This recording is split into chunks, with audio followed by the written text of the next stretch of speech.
Now, across the continent, countless individuals and organizations are dedicating their lives to upholding the rights of the African child, from ensuring access to quality education and healthcare to protecting them from violence and exploitation.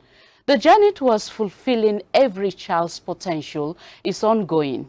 Here is a backgrounder to set the tone for our discussion on the African child today on Lens on Africa.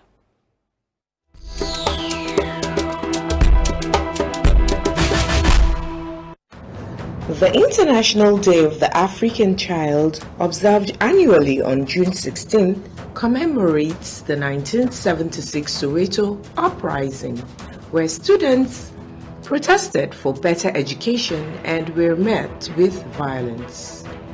In 2025, the theme, Planning and Budgeting for Children's Rights, Progress since 2010, focuses on accessing advancements in child welfare policies across Africa. This theme underscores the critical need for government to prioritize children's rights in national budgets and development plans, ensuring access to education, healthcare, and protection from exploitation. It also aligns with the African Union's Agenda 2040, fostering an Africa fit for children, which seeks to translate commitments into tangible outcomes.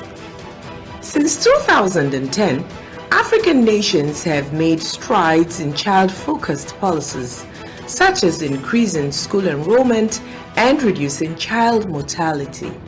However, disparities persist due to inadequate funding, weak implementation, and crises like conflict and climate change. The 2025 theme calls for a review of budgetary allocations to child welfare programs, emphasizing accountability and transparency. Key questions remain: have governments met their pledges? Are resources reaching marginalized communities? This reflection is vital to address gaps and accelerate progress towards the Sustainable Development Goals, SDGs, and the African Charter on the Rights and Welfare of the Child. Investing in children's rights is investing in Africa's future. With over 60% of the continent's population under 25, effective planning and budgeting can break cycles of poverty and drive sustainable development. The 2025 theme challenges policymakers, civil society, and international partners to strengthen frameworks that protect children's rights. The Lens on Africa interview segment today will explore success stories, ongoing struggles, and expert insights on how Africa can build a more adequate future for its youngest citizens. Stay tuned.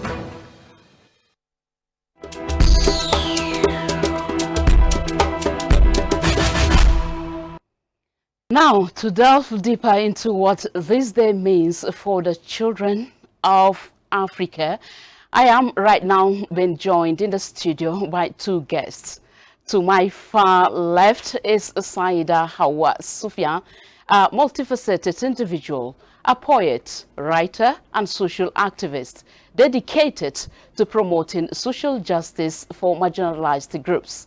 Her advocacy focuses on critical issues such as refugee rights, girl-child education, racial discrimination, poverty, and inequality, with published works in various anthologies and recipient of literary awards. Saida is also a peace builder, fostering conflict transformation, dialogue, and peace. She champions the value of dialogue in creating lasting peace, progress, and justice for all. And next is Joy Life. Legbemi, a dedicated girl child rights advocate and pioneer of the I Subscribe project, promoting girl child education and leadership in Nigeria.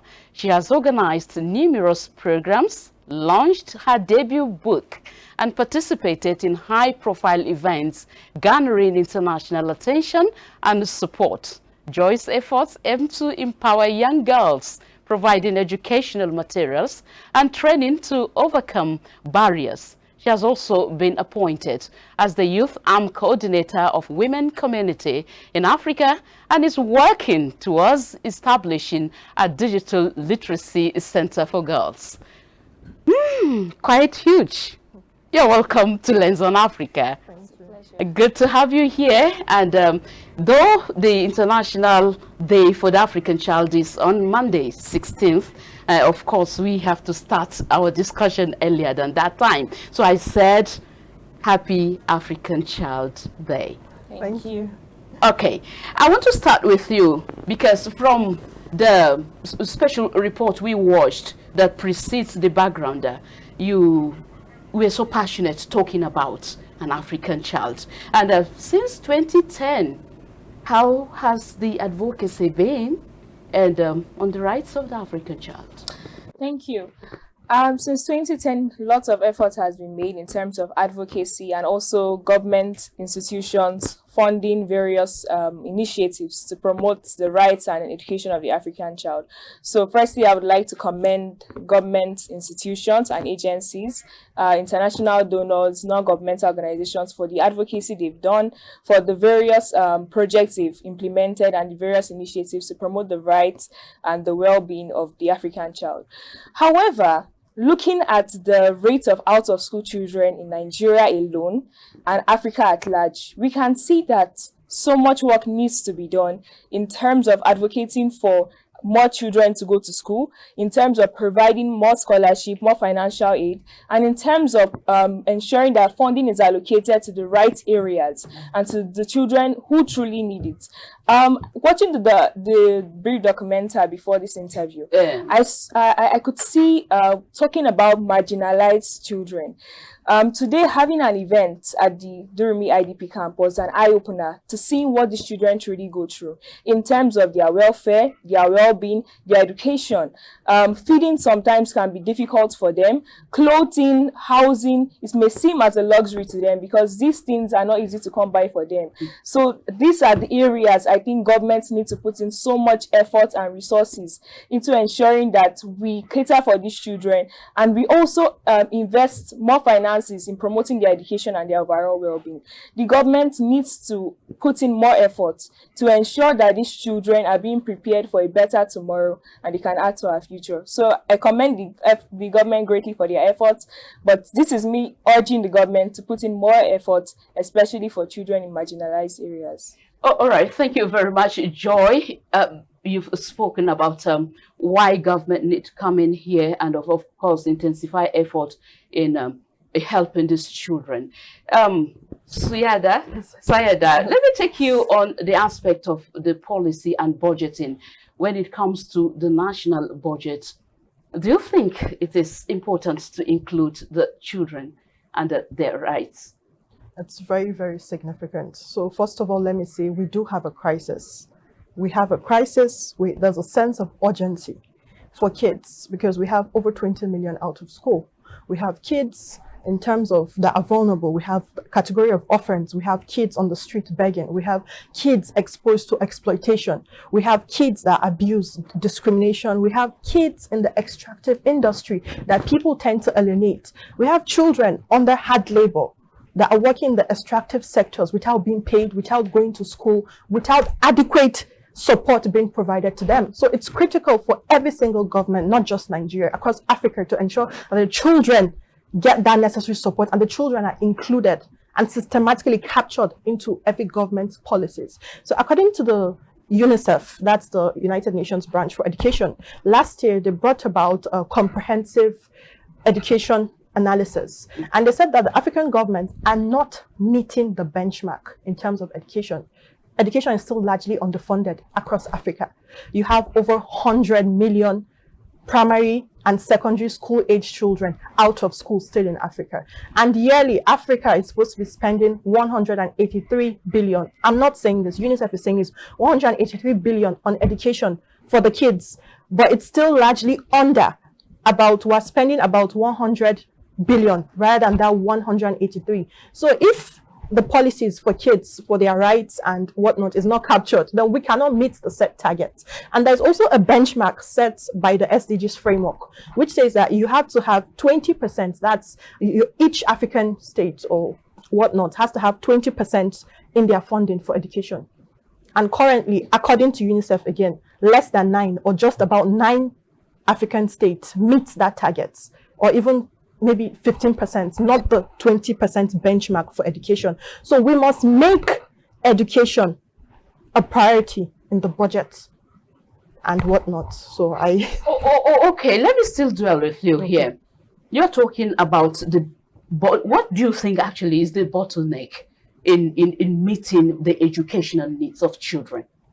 Okay. Because the allocation is there. So what could be the problem? Okay, so the problem has to be implementation. It has to be implementation. It has to be political will. I would say it has to be a break in our system. So when the system is not properly functioning, you tend to have different issues that come around, whether in the ministerial or whether in the governmental or legislative. But we have effective policies that are there. It's just the implementation that is the problem. So we have a lot of gaps that we must cover. The funding is also adequately provided, but where is it diverted to? So I would say we need strategic partnerships. We need more transparency and accountability. We need to really sit down and reform our national policy in terms of children. Because if we don't do that, we are going to have a bigger epidemic than the crisis we have now. We are going to really have a serious problem because we have over 20 million. That's a huge number. That's almost the country, 20 million people out of school. And if we say we have the adequate funding, where is it going to? Why is it not implemented? Why are those children not captured? So it's critical we have systems in place that would ensure accountability. It's critical that we actually support early learning, pre-primary education, because that's the foundation of every child. If we don't have that, the society will not prosper. And we're looking for a prosperous nation by 2030. That is what we're pushing for. But we're at 2025 now. We have 5 years yes, to we have so many 2030. issues. So just to round up what you're saying, one key reason again would be the issue of, should I say, insurgency, conflict. So just to capture the whole of Africa, Africa is prone to conflict. But when we come to Nigeria, we faced a lot of insurgency, actually in the northern region, so much. So those children that are displaced, a protracted crisis, by the way, they are displaced right now for over 12 years. But their education... And some of them have grown to be an adult. Exactly, and some of them were born in the camp. So do we, or should we pose it to the government, have they taken adequate steps to ensure that all the kids in the camp, all the children in the camp have been captured? Have they made adequate financing provisions for them, for their education, for their well-being, for their health? So these are the questions we need to be asking ourselves. I know we know the answers, but we have to restate them again. So these are the issues we're facing. A lot of things are not in place. But if we have an early response, we have effective financing measures, and we have adequate transparency and accountability, whether it's a civil society or an international body observing, or even a government agency that is effective enough, then I think things will start working. All right, Joy, you've heard Saida talking about the challenges and, of course, the number of children that are on the street that have no access to quality education, to even education itself, to less of the quality. Going through your profile, I saw you initiated a project, I Subscribe project. Can you talk to us on that? Because this, all hands must be on deck. It is not left for government alone, because the private sector has a role to play here for us to get it right. So can you speak to us about your I Subscribe project? Thank you. The Girl Child I Subscribe project is a project aimed at promoting the rights, the values, and the education of the girl child through online and real-time events. So we have various programs to promote the rights of the girl child, to promote her education and her development. One of which is our sensitization programs for students in schools, and even most recently, girl children in marginalized spaces like the IDP camps, sensitizing them on their rights and their values. Recently, we launched a program last year, which is the Girl Child Train the Trainer Sensitization Program. And it's a program for girls ages 10 to 18, where we enlighten them on their rights. We have a 4 days intensive virtual training for these girls. Now, these girls are students in various schools across Nigeria. During these sessions, we have very experienced speakers come to speak to them on their rights, on their values, on the importance of their education, on tackling gender-based violence, on peace building, on climate change. So they enlighten these girls. And when they go back to their schools, they also go and teach their peers what they have learned. So this is one of the key things that we do to get girls enlightened and ensure that they are also involved in this campaign, because they are the people, they are the key beneficiaries in everything that has to do with promoting the rights of the girl children. Now, we also distribute exercise books to promote girl child education. This is one of our key programs. Whether we have a little or no assistance, we just do our best to, give exercise books to promote girl child education and education of children at large. So during our programs, we always give exercise books to promote the rights of children. To promote the education of children, rather. And we also have, online webinars where we have various stakeholders come together and discuss key strategies on how we can promote the rights and development of children.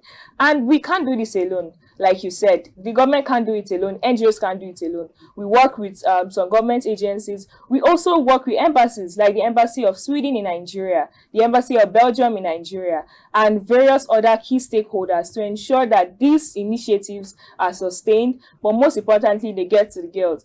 And I always like talking about my background of advocacy in terms of starting this project and how I got inspired. It was when I took over as a day ambassador of Sweden to Nigeria at age 13 that I got inspired, to start this project and to ensure that the girl child is being enlightened on her rights, that she's being empowered for a brighter future. And we've started for years now, and it has been an amazing one, enlightening various girls. We also have a platform for girls ages 10 to 18, which is called the Girl Child Rights Advocacy Forum. On this platform, we discuss on a weekly basis on the various issues girls are facing. So girls come together, it's a safe space for them to speak on the issues they are facing, and we speak on solutions together. Sometimes we even advise, the girls, if they are facing any challenges. It's a very safe space for them to talk, and it's like a support platform.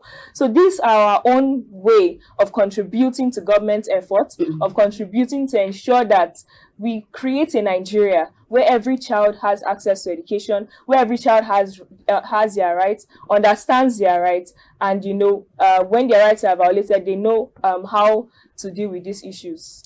All right, it's a laudable project, and of course, it's making an impact. But how can it be replicated, and people in the remote areas connect with this project? Okay. Are you making plans towards that? Yes, we're making plans towards working with organizations who have grassroots-based projects. Okay. To get this information across the girls in the grassroots, and to also integrate them into our programs as well. But like I said earlier, that is why today we celebrated the Day of the African Child at the Durumi IDP camp in Area 1, because we want them to be involved. These children have been marginalized. These children have been affected by conflict, and these children have not, the attention has not been paid to their needs. So that's one of our efforts to ensuring that the grassroots also benefits from our programs.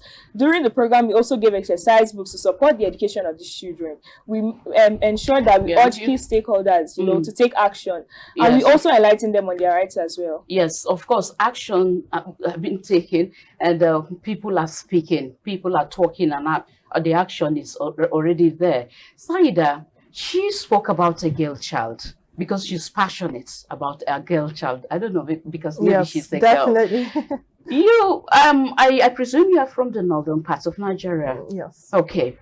Can you speak from the angle of boys this time around? Okay, from the angle of boys. Yes. Okay, so can I narrow it back to the children emergency? Definitely. That's the children IDP. So my priority and focus is actually the displaced persons in the FCT, Okay. and they are over 30,000.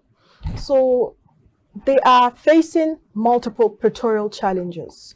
You know, Abuja is not, I must emphasize, is not a designated IDP camp.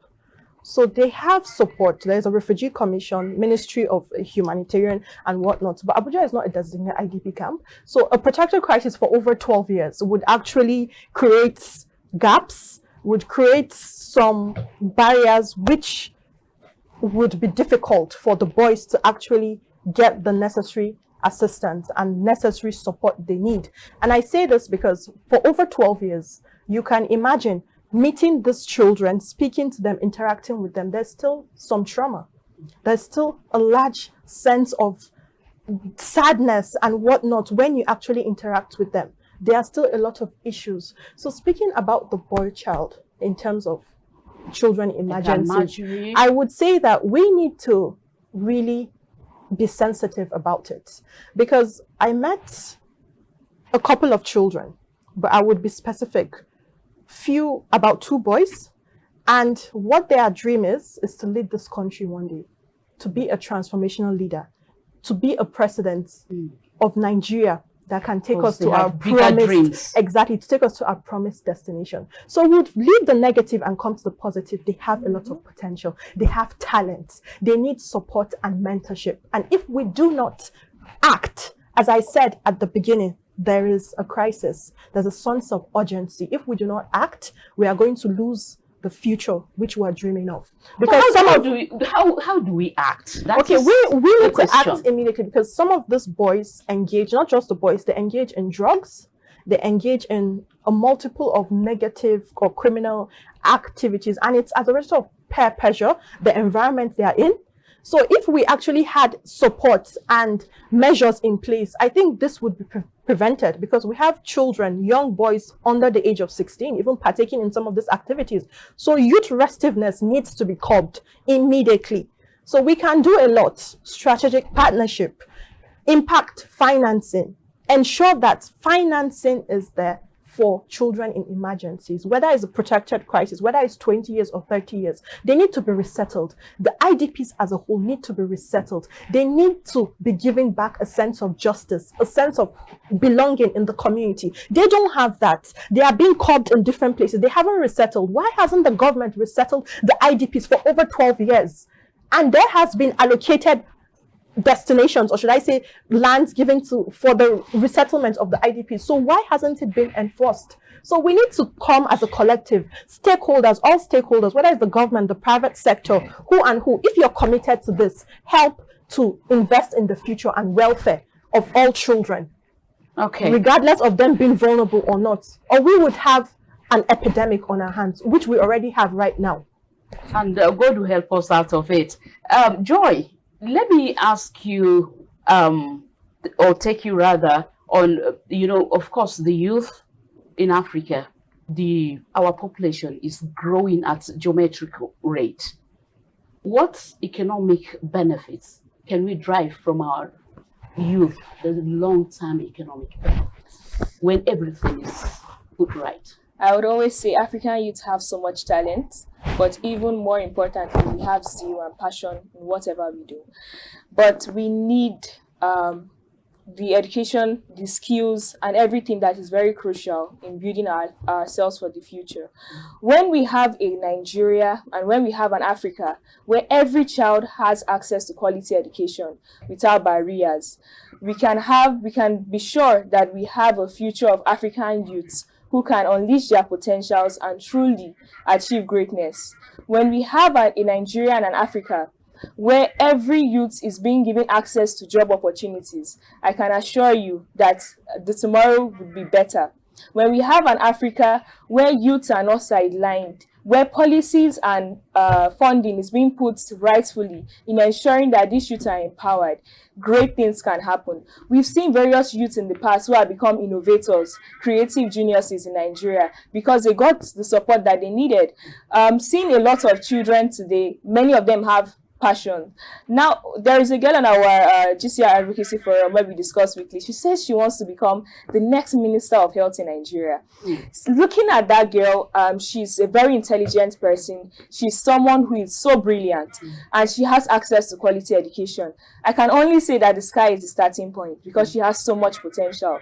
So when everything is being put rightfully, we are going to have a better nation. There's going to be so much economic benefits. We are going to have people who are going to be creating jobs for our economic growth. We are going to have new business owners. We are going to have change makers, innovators, people who redefine the culture, redefine the reputation of Nigeria. And this will bring about so much economic benefits. Our investors wouldn't be afraid to invest in Nigeria anymore because we would have youth who would invest their time and who invest their resources into promoting our security. We would have youth who would invest their time into doing the right thing. So we're even curbing insecurity rates, which will make things easier for our economy. We'll have youth who are experts in everything that you do. So I can't count the amount of economic benefits that we can have from educating our children and from empowering our youth. There is so much to come for us. Look at countries like China. These are countries that we can use as a case study of countries who really invested in youth empowerment, in education, and they're giants today. And the world can't, do without China. Economic benefits. Definitely. Thank you so much, Joy, for your submission on Lens on Africa. To wind down the conversation, do you have a statement for children and youth in Africa?